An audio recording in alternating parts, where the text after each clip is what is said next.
for coming. So today we have Michał Seweryn from Charles University in Prague, but he's from Poland. And we talk about posets, right? Yes, that's correct. Thank you for giving me an opportunity to give a talk here today. I'll be talking about some interesting progress in dimension theory that we did together with Heather Smith-Blake, Jędrzej Chodor, Piotr Micek, and William Trotter. So even though we will be talking about posets, the research that we do has a very strong graph theoretic flavor. There will be a lot of planarity and colorings, so I hope even if you're not too familiar with poset theory, you'll enjoy what we're doing here. So first, just to make sure that we are on the same page, let's recall the definition of posets. I assume most of you are familiar with posets, but for the sake of completeness, a poset, or a partially ordered set, is a pair which consists of a set X and a partial order on X. So a relation which is reflexive, antisymmetric, and transitive. Some examples include the n-dimensional space with the product order, so coordinate-wise order. But in general, we'll consider finite posets. So, for instance, so for instance, a Boolean lattice is a subposet induced by those points which have all coordinates 0 or 1, and the divisibility poset is the poset of integers from 1 to n ordered by the division relation. So x less or equal y if x divides y. So this will be our toy example, and we represent posets with Hasse diagrams from which we can read all the divisibilities. If there's a path that goes upwards from one element to another, then it means that we have a relation between them.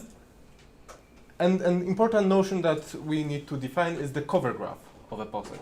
This is basically the diagram of the poset interpreted as a simple undirected graph. And next we come to the most important definition, which is the dimension of a poset. The dimension is defined as the least integer d for which our poset is isomorphic to a subposet of the d-dimensional space.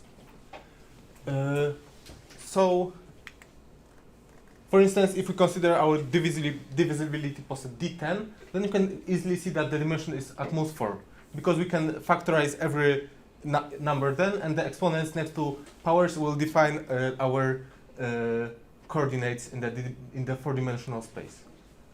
But if we try a bit harder, we can observe that actually the dimension is 2.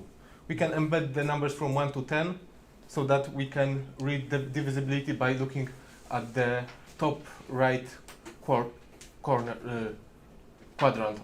from a given point. Is the definition clear? If there are no questions, then let's proceed. So, if we try to come up with some examples of posets of large dimension, then the first thing is that natural candidate is the n-dimensional Boolean lattice. It's a naturally n-dimensional poset, so it's no surprise that its dimension is n.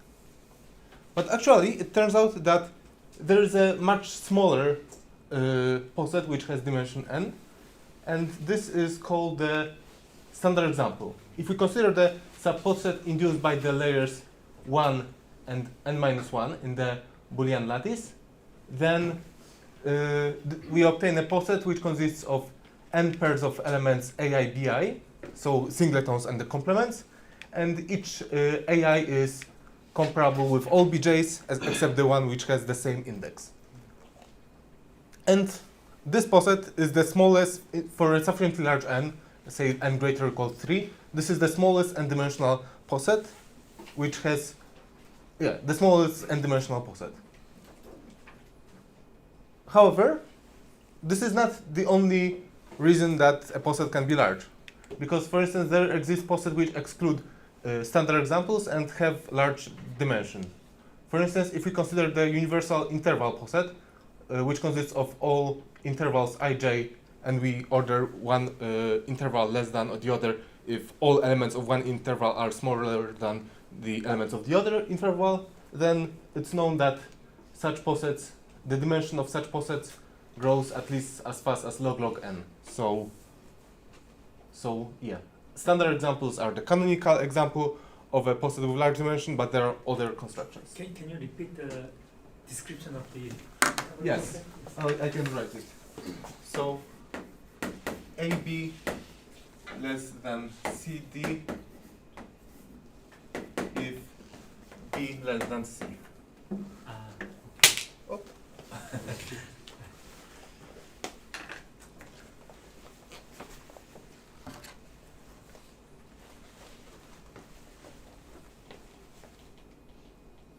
So why do we care about posets? It's because the theory of posets is very interesting and very exciting, and there are some beautiful connections with graph theory, about which I would like to say next, to try to convince you that this is really nice. So, for instance, poset dimension can capture notions from graph theory such as planarity or nowhere denseness. So, the famous theorem of Schneider gives a characterization of planarity of graphs in terms of poset dimension. Namely, if for a poset, if for a graph G we define the incidence poset where the minimal elements are the vertices, the maximal elements are the edges, and we have the relation defined by the incidence, then the resulting poset Pj has dimension at most 3 if and only if the graph itself is planar. This is quite striking example and very beautiful theorem. And as I mentioned earlier, we can also define the notion of nowhere denseness from sparsity theory as in terms of poset dimension. So I won't go too much into details, but if the nowhere denseness, roughly speaking, says that there are no shallow complete minors in graphs from our class. So the theorem says that if we have a monotone class of graphs C, then a class is nowhere dense if and only if posets with covered graphs in the class of fixed height h have dimension which is subpolynomial in the number of vertices in the posets. Right. So this was the introduction to dimension. Next, we can talk more about the particular posets that we study, namely planar posets. So we need to first make an important distinction because there are two notions of planarity for posets. So typically, when we talk about planar posets, we mean posets with a planar diagram. But we can also consider a more general notion where we consider posets with a planar cover graph. So for instance, if we add a minimal element to the poset on the left, then our poset is no longer planar, but we can redraw the cover graph to see that it's actually the cover graph is planar. And posets with a planar cover graph are the posets which can be defined by reachability in a planar graph, planar diagraph. X is less than x less or equal y if and only if there's a directed path from x to y.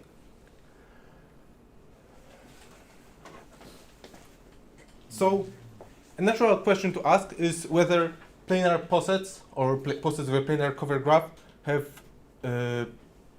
bounded dimension. So Yes? what is the difference between the left feature and the right feature? So why did you add one more vertex? So this poset, this is an example of a poset which has a planar cover graph but is not planar. Right? After adding this single vertex, the poset is no longer planar because it's impossible to draw a planar Hasse diagram. Right. But if you look at the cover graph itself, you can redraw it so that it's planar. Right? You can recall that in the Hasse diagram, all edges need to be oriented upwards. And in posets with planar cover graph, they can go in any direction. Thank you for the question. Okay, so the natural question to ask is whether posets with planar cover graphs or planar diagrams have bounded dimension. It turns out that no. the reason for that is that there are two constructions that play an important role in our research. First is this construction of a poset with a planar cover graph, which contains a standard example as a subposet. If you consider this wheel poset, which has minimal elements in the interior and maximal on the outside, and we orient all edges towards the maximal element, then you can observe that each element AI is below all bj's except the one with j equal I. So for instance, the element A1 is comparable with B2, B3, B4, B5, and B6, but not with B1. And then symmetrically we will have for other AIs. So no, for planar cover graphs the answer is no. But maybe, how about posets with planar diagrams? Well, 3 years later we learned that this is also not the case. There's this tricky construction by Kelly, which is obtained from the standard examples by adding two chains which are connected to the minimal and maximal elements. And now if we consider elements comparable with some element, say minimal element, say A3, we can see that on the left it will collect some prefix of BIs, on the right it will collect some suffix of BIs, and together it will collect all BIs except B3. And you can easily generalize this to larger n and obtain the poset which we denote by Kelly n, which contains the standard example of order n as a subposet. So this is quite interesting because the standard example itself has very dense cover graph, but it can be embedded in a poset which is planar.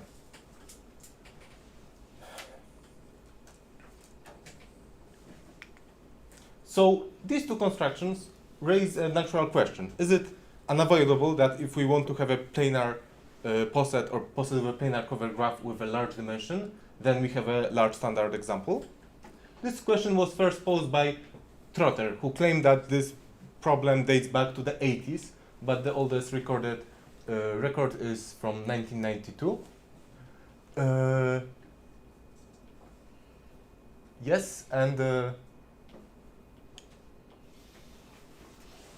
the problem is open even if we only restrict our attention to the planar diagram. So do you require that large standard example has the same large dimension, or it can be just sufficiently large? No, that's a good question, but no. The question is whether if we exclude a standard example of fixed size, will the dimension be bounded by some function of the forbidden standard example? Yeah, I mean, that's a good question. I could be more precise here. Thank you. Yeah, so this problem has been open so far, but there's been a lot of research about understanding the dimension of planar posets. And here are selected results about cases in which we know that the dimension is bounded.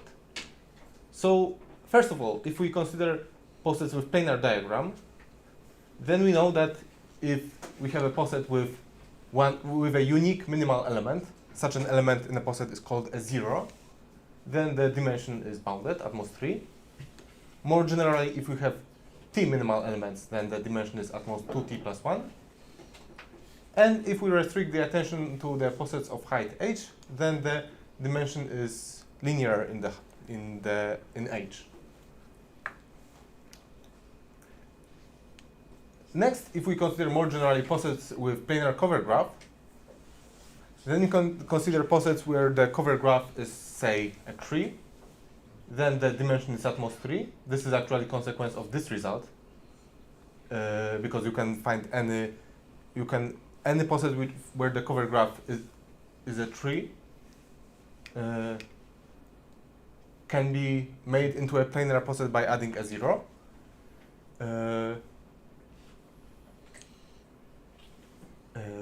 Next, if we look at the, this is a mistake. The outer planar posets have dimension at most 4. posets of if the cover graph has path width 2, then the dimension is at most 6. If the tree width is at most 2, then the dimension is at most 12. In general, if we consider a poset of path width 3 or tree width 3, then the answer is no, because of Kelly construction. The posets from the Kelly construction have cover graphs of path width 3. So this shows that we cannot hope that dimension is bounded when the path width or tree width is bounded. And if we consider next, a huge line of research was around posets with bounded height. So posets with planar cover graph and bounded height have bounded dimension. It was first shown by Stripe and Trotter. Then there was a series of papers which improved the bound. And very interesting result is by Joré, Micek, Osona de Mendes, and Wichert, who gave this exponential bound, but actually they proved a very strong result, which says that if the cover graph of a poset belongs to a fixed class with bounded expansion, then the dimension is bounded in terms of height. And the best known result is due to me and Max Gorski, and it says that dimension is at most cubic in height. Yes, and the biggest breakthrough that was very recent is the case when we have a poset planar cover graph, a 0, and we exclude a standard example. Then the dimension is at most 2 times the size of the forbidden standard example. So this is the closest we are to answering this conjecture by Trotter, whether posets with planar cover graph and forbidden standard example have bounded dimension. But it has a very strong assumption that the poset has a unique minimal element. So what I would like to tell about, and I'm very excited about, is that the conjecture is true. We showed that indeed, if we exclude if your poset has sufficiently large dimension, then you will find not only a standard example, but actually you will find the Kelly poset in your subposet. This, roughly speaking, says that a planar poset has large dimension if and only if it contains a large poset from Kelly's construction. So this is the only reason why a planar poset can have large dimension. An interesting corollary of this theorem is that it gives a constant factor approximation algorithm for dimension of planar posets.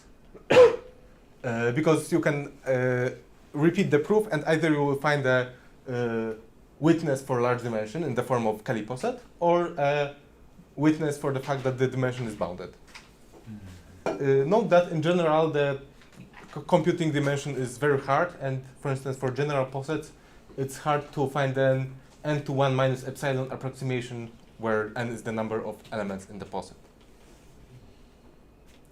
We also proved a similar version for posets with planar cover graph, where we get a worse but still polynomial bound of the form big O of n to the power of 8.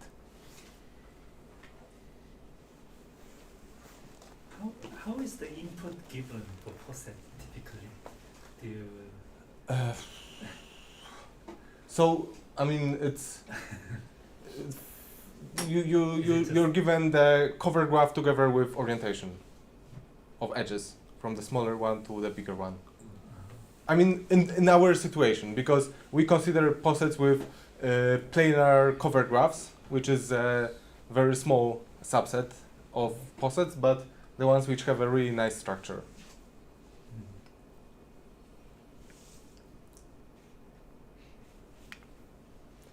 Okay, so now I would like to put these theorems in a bigger context, because in dimension theory we like to say that the dimension is the chromatic number of a poset. This is because there are some analogies between the chromatic number and dimension. For instance, we can build this analogy where the chromatic number of the graph corresponds to the dimension of a poset. Cliques, which are the canonical object forcing a large dimension, correspond to standard examples, which again are the things which force dimension to be large. For graphs, we have click number, which describes what's the size of the largest click, and for posets, we have standard example number, which describes the size of the largest standard example. Of course, the chromatic number is at least the click number, the dimension is at least the standard example number. In graphs, we know that there are graphs with large chromatic number but no large clicks. For instance, the construction by Michałowski or Eldosz probabilistic construction. Similarly, we have analogous constructions with large dimension and no standard examples for posets. So there are interval posets, which we've already seen, incidence posets, and other constructions. And now, our result can be seen as the chi-boundedness for posets. So in this analogy, if we consider chi-bounded classes of graphs, those are those classes of graphs in which the chromatic number is bounded by a function of the click number. There are multiple examples of such classes. Some classical results include interval graphs, graphs excluding a fixed graph as an induced subgraph, or intersection graphs of axis parallel rectangles. Then we, on the side of posets, we also have some examples. For instance, inclusion poset of subtrees. So you take a fixed tree and consider the subtrees included by inclusion. Posets of bounded tree width. So another example is if we consider posets whose cover graph have tree width bounded by some constant. And our result says that also another example on this side are planar posets and more generally posets with a planar cover graph. And it turns out that this analogy is not just like a coincidence. It turns out that the problem of dimension can be described as a graph coloring problem. More precisely, the dichromatic number of some graph. We associate with each poset a digraph whose dichromatic number is the dimension of the original poset. Let us recall that the chromatic number of a digraph is the minimum number of colors in an acyclic coloring of a digraph. So, for instance, this coloring of a digraph is acyclic because there's no oriented cycle which has all vertices of the same color. But this one is not acyclic, right? Even though we have a triangle here, it's not oriented cycle. And now we associate with each poset a digraph dp, where the vertices are all ordered pairs of incomparable elements in our poset, and the edges are defined by this property that we have an edge from a pair AB to CD if A is less or equal D in the poset. And if you play a bit with the definition, it's an easy exercise, maybe not very easy, but you can prove it that that this dimension is equal to the dichromatic number of the poset of the digraph I've just defined. For example, I think it's worth noting that if we consider the standard example,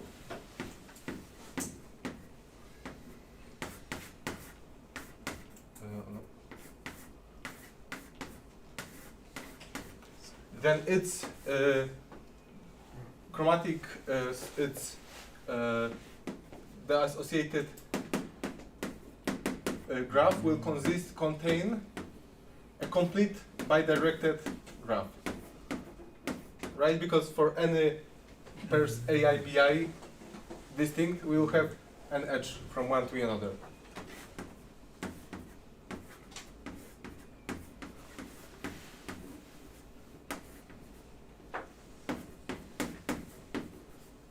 DSN.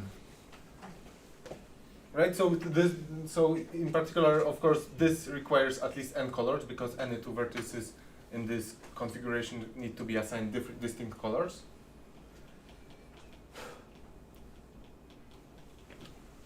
Yes. So where is it?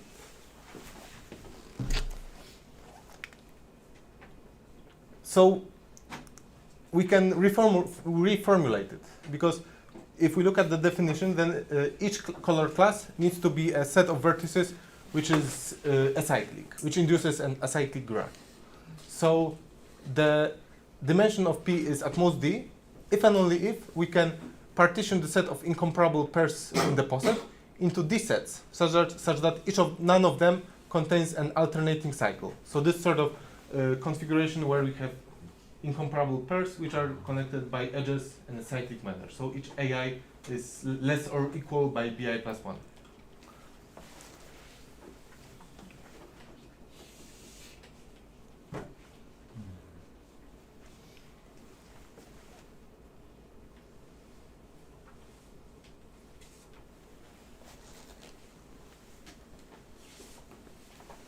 When you have an incompatible, so what if you have an A, B, and C, D, but A and C are equal? Then do you still? We still have an edge. We still have an edge. This is a simplified picture. It can be the case that some of those edges are actually equalities. So it's possible that A2 is equal to B3.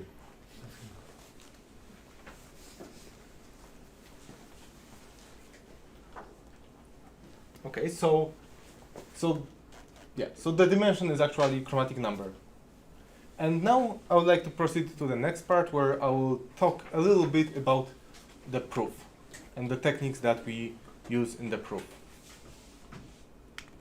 So we want to show that if we have a planar poset P which doesn't contain the poset Kelly n, then the dimension is at most linear in n. So in other words, we need to color the associated digraph or partition the incomparable pairs into reversibles, into sets which do not contain alternating cycles. Such sets are called reversible. And we introduce this notation whereby the dichromatic number of a set of pairs, I mean the dichromatic number of the induced subgraph by this set of pairs. So in other words, the minimum order of partition of S into sets which do not contain alternating cycles. So the proof consists of two stages. First, we reduce our attention to a set of incomparable pairs which has a really nice structure. This set will consist of, so we'll transform a poset P into another poset Q, and we will have a set of pairs AB, which will have this property that all elements B in those pairs are above one element x0 on the outer face of the poset Q, and each element A will see in some sense elements on both sides of B, and these elements also will be above x0. And also we'll have this property that it will reach those elements from the right side. So if there are two possible configurations. In this case, A attaches from the right side, but there is also a symmetric situation where it attaches from the left side. But by the symmetry rule, we can focus on just one orientation, and this is what we do.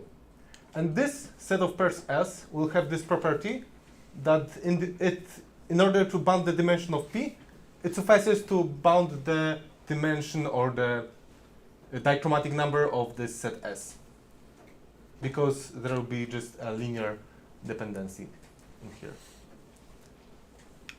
And then in the second stage, we will actually go to regular graph coloring. So we will construct an associated, we'll construct an auxiliary graph H with this property that the dichromatic number of S is bounded by the chromatic number of H. And then you'll show that it's at most linear in N. Unfortunately, because of the time limitations, I will not be able to go too much into details of the proof, but I would like to show some two interesting parts. So first, there's this tool called unfolding, which has a really interesting counterpart in graph theory. So suppose that we are given a graph G which we would like to color. Then what we can do is that we can take a BFS layering. So we group the vertices based on the distance from some fixed source vertex. And then we will have this property that every edge of the graph is either between two consecutive layers or within one layer. And if we want to color the graph if we manage to color every layer with k colors, then the whole graph can be colored with 2k colors, because we can just have separate palettes of colors of size k for odd and even layers.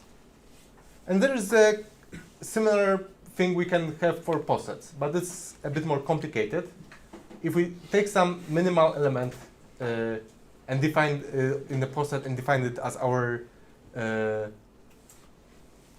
first layer, then we can define a layering of a poset by just taking the BFS layering of the comparability graphs. So first we take all elements which are comparable with the first layer, and then at each step we take the elements which are comparable with the previous layer but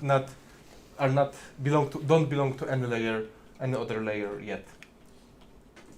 And if we consider this sort of unfolding, then it turns out that it suffices to show that any two consecutive layers induce a poset of bounded dimension.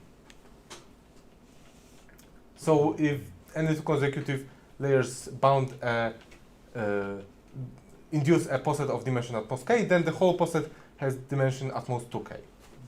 This is a result from Straib and Trotter from 2014. I have a question. Yes? If you start from a different sets 0, then do you get different bound of the dimension?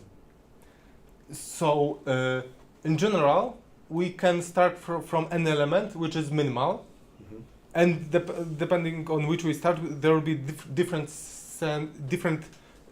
layering. But if we take an element and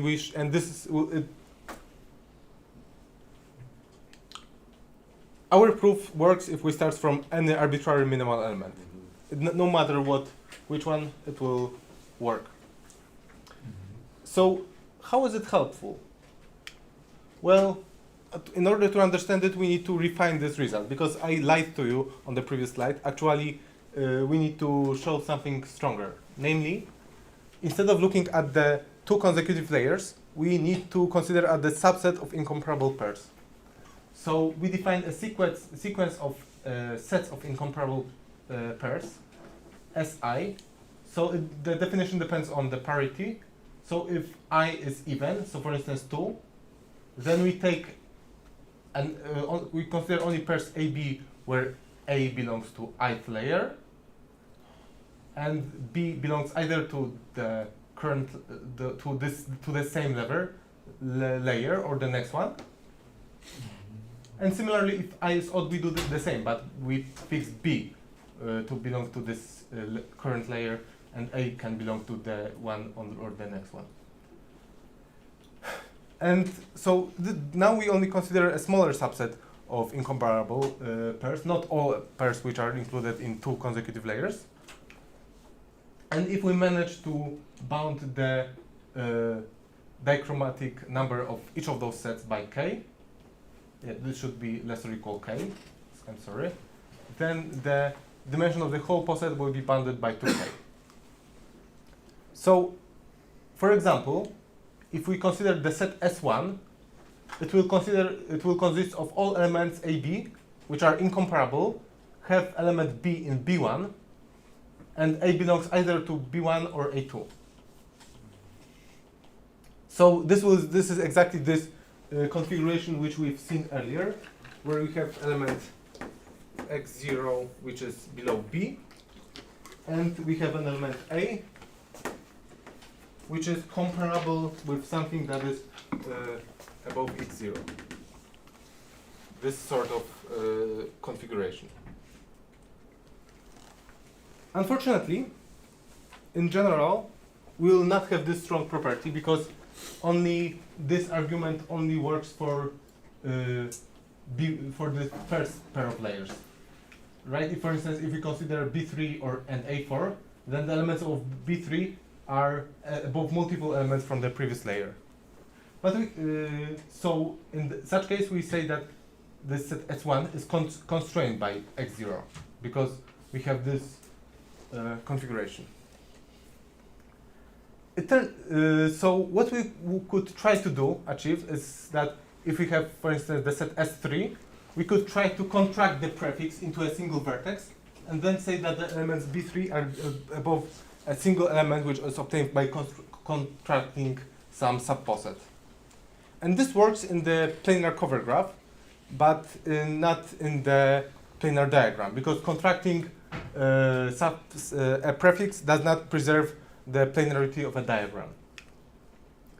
Fortunately, we can use a result by Jaurès, Micek, and Wichert, who show that actually we can, if you repeat unfolding 3 times, then you can reduce to the case where, which is nice, as in the case where we have the set S1. So we reduce to a set which has dimension at most linear in the dimension of P, and we only pay, so we can do this thing with, we can imagine that we can actually contract the prefix. Right, so that's the first stage. In the second stage, what we do is we further refine this set of pairs so that we can get some extra structure where element A surrounds element B with some two comparabilities, and we define an auxiliary graph H on the set of such pairs. So we want to partition such pairs into pairs which do not contain alternating cycles. We show that actually if you have any cycle consisting of such pairs, then it must contain an edge of our auxiliary digraph. This implies that the dichromatic number of S is at most the chromatic number of H. A simple way to color the underlying graph of any DAG is just to take a length, color every pair with every vertex with the length of the longest path starting from that vertex. But it doesn't work because it doesn't have a bounded number of colors. So what we do a stupid thing where we do coloring modulo some linear function of n. And we show that if we have a long path in the digraph, that it gives us almost a Kelly poset, except that we are missing this second chain. And we show that if there exists some monochromatic edge which would violate this coloring, then it gives us this missing chain and therefore forces the Kelly n. Okay, so I just realized that I ran out of time. Is it okay if we... You did. No, you haven't told 30. You have 20 minutes. You have 20 minutes. Yeah, 10 to 20 minutes. Oh, okay. I thought that I have 40 minutes, so... No. Don't worry. Don't worry. Okay, so my bad. I shouldn't have rushed that much because... Oh. Okay, so now I will talk very slowly about, about the last part of my talk, where I can advertise 2 open problems related to planar posets. So first, I would like to talk about the variant of dimension called the Boolean dimension. So whereas in the standard notion of dimension, we require that 2 elements are related in the partial order, if and only if they're like. So the dimension can be defined combinatorially. If we interpret each coordinate in the embedding in the d-dimensional space, then the dimension can be defined as the least interior D for which there exist d-linear orders, such that we have A less or equal B in the poset if and only if we have A less or equal B in each of those linear orders.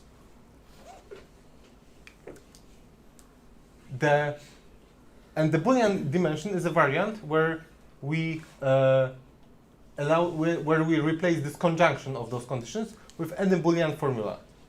So we define the Boolean dimension as the least integer d, for which we have d linear orders on the elements of the poset, and some Boolean formula which maps the true-false values of those tests, whether A is less or equal B, to 0 or 1, and then evaluates to 0 or 1, and this formula determines whether A is less or equal B. So Neshachill and Pudlak conjectured that posets with a planar cover graph have bounded Boolean dimension.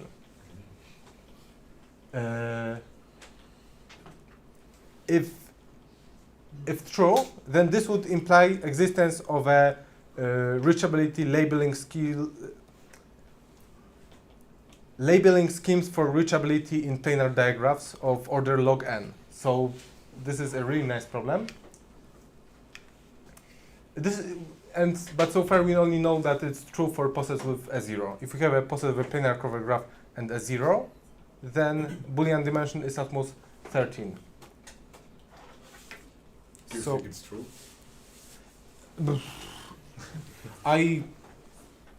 it's hard to tell. I think so, but it's open already for posets with a planar diagram. It would be really interesting if it would be the case that for planar diagram there is a bound, but for a planar cover graph not.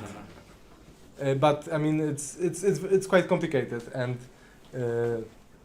I don't know, to be honest. So this is the first problem. The second one concerns twin width. So twin width is this parameter which measures the complexity of binary relations introduced by Bonnet, Kim, Thomaset, and Wachigon. So in this foundational paper Twin Width 1, it is shown that posets of bounded width have bounded twin width. So if we exclude a large antichain, then the twin width is bounded. But not much is known about other examples where the twin width of a poset is bounded. So the only example I can think of is a trivial observation that if we consider posets with a cover graph of bounded tree width, then such posets have bounded twin width. In fact, they already have bounded clique width. So this is not a very interesting problem. So I was wondering if maybe we can say something about planar posets. Do they have bounded twin width or not? Well, it turns out that the answer is not.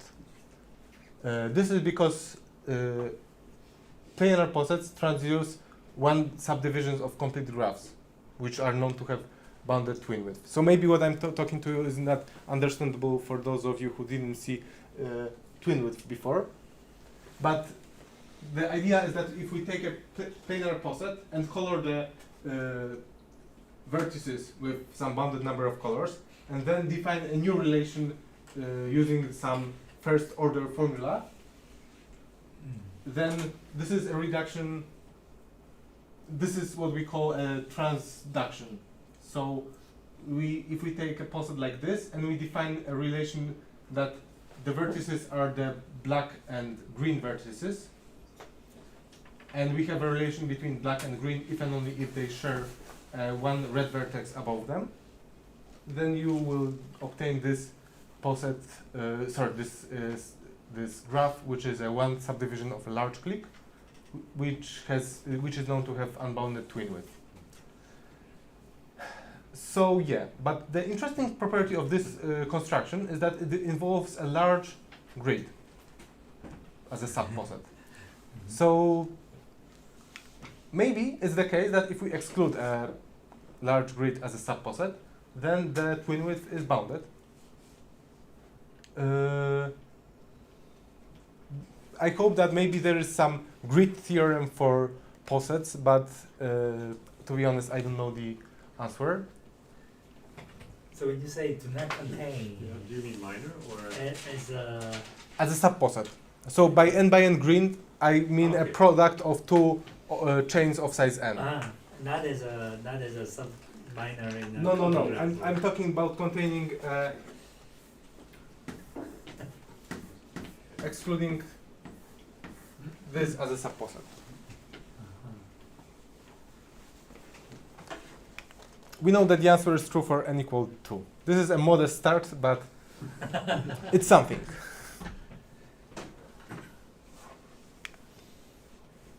Thank you.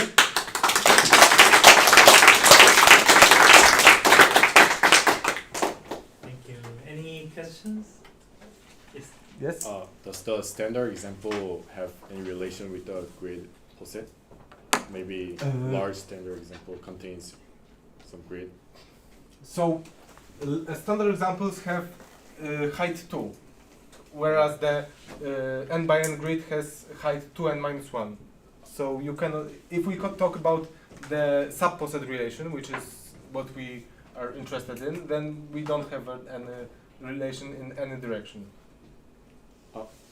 I was thinking about the auxiliary graph made from the poset. So here the dimension is n, and here the dimension is 2. So the associated digraphs are very different and have different properties. I don't know if this answered your question. Yes? Sorry, was I? Yeah. So when you with the example of the Kelly poset, like you have a poset which is planar, but inside it you have a standard example which is not planar, right? So I was wondering what happens if you don't look just at the graph of the poset, but say I have my poset, now I look at, well, maybe I take a class of poset close under subposets. Yes. And now I make the graph out of that, and I ask my class to be nice. So for instance, if you ask it to be all planar graphs, then I guess the results already give that this will be bounded dimension because you cannot have. This is a very good question. So yes, if you take the class of planar posets and close it under all subposets, then it will be dim bounded. Our proof actually shows that in planar case, if you have a planar diagram, then you have a large Kelly n. But if what we get is that this standard example in the Kelly poset belongs to this fixed subset which forces large dimension. Yes. But so yeah, for planar it works. I was wondering about other properties of this class, if there are any known results of that kind.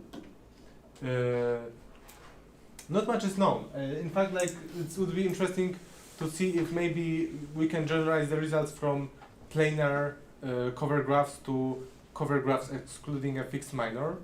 But this would be like very complicated, and the proof, the proof for planar diagram is fairly simple. But if we go into planar cover graphs, it's much more complicated, and generalizing this proof would be a mess. So unless we find a very big simplification of our proof, it's beyond our possibilities. Yes? I have a very stupid question, which I always ask myself, kind of a two-parter. So the first is, we look at planar diagrams, we look at planar cover graphs. What if we just take the graph of the poset, like I could just take the relations in the poset as an edge set, and then look at this graph. If this is planar, does that make sense to look at this? And are all these conjectures true for? Could you repeat? I don't understand. So I could define it another way. A poset is really just a digraph, right? Yes. A DAG. So I could take the underlying undirected graph of this and just ask, is this planar? And then ask all your conjectures for this.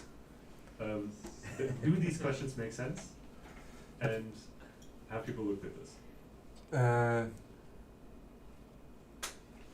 Yes, yes, but this is very, in some sense, it's very trivial because like such posets have, like, if for instance you cannot have a chain of size 5 because if you have five elements in the chain, then you already have K5 as a subgraph.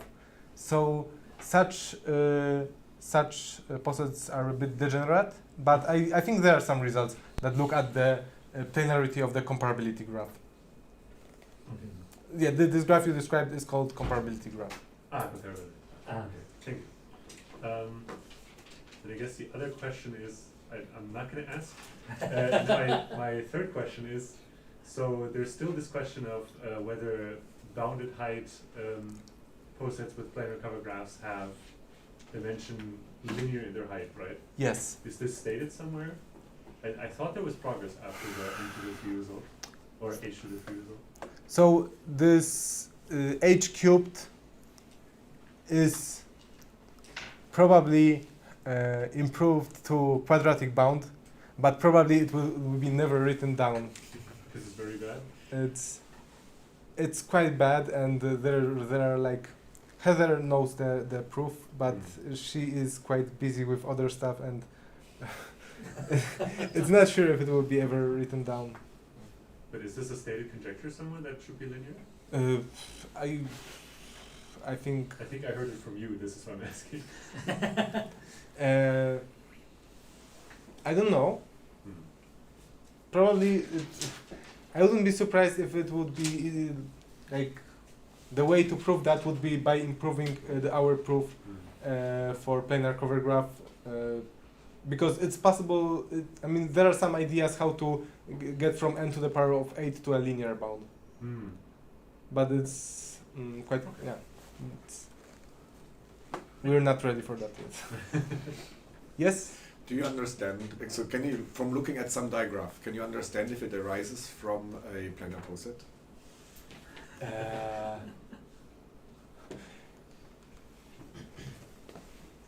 So, a really surprising fact is that recognizing planar posets is NP hard. Ah. This is, I mean, I was really shocked when I learned about The it. input is just the poset, so the binary relation.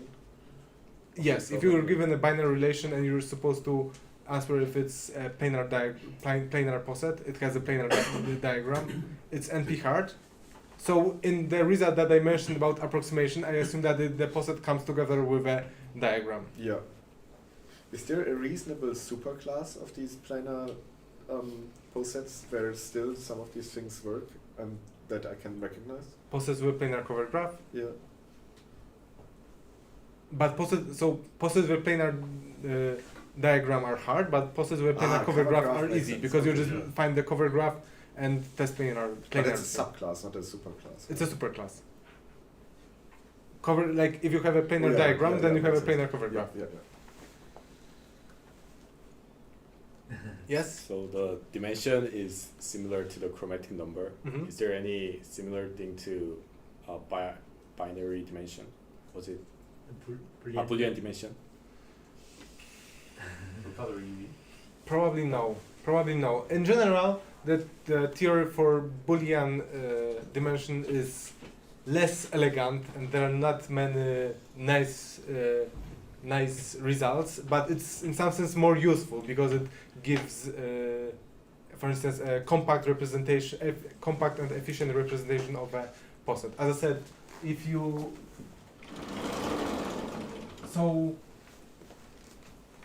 as I said earlier, I mentioned that if you have bounded, if the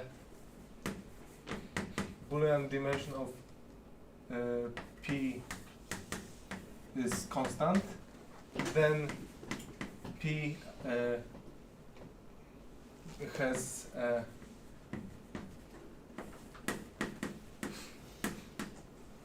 big O of log n labeling scheme.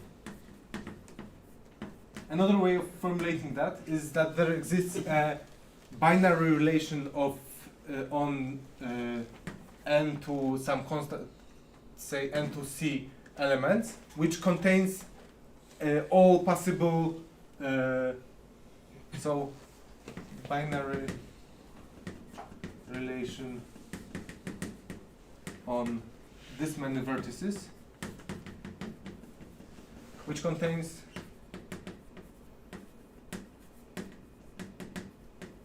all n element posets, planar posets.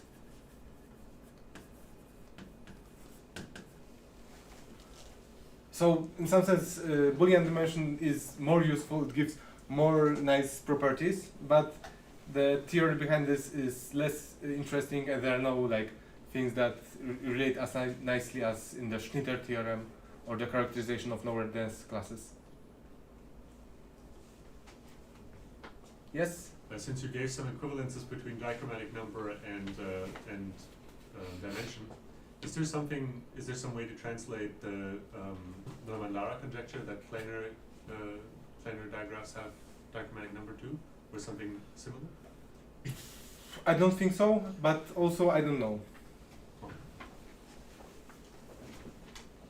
So I remember that the posets of bounded Krigwitz has bounded Boolean dimension.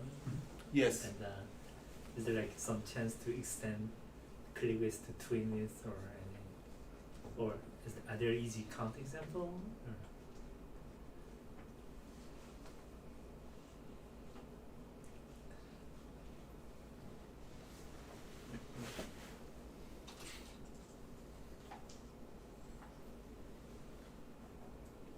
I don't know the answer, and I can't think of any obvious reason to why it should be true or false. Maybe we should stop grilling him and thank the speaker again.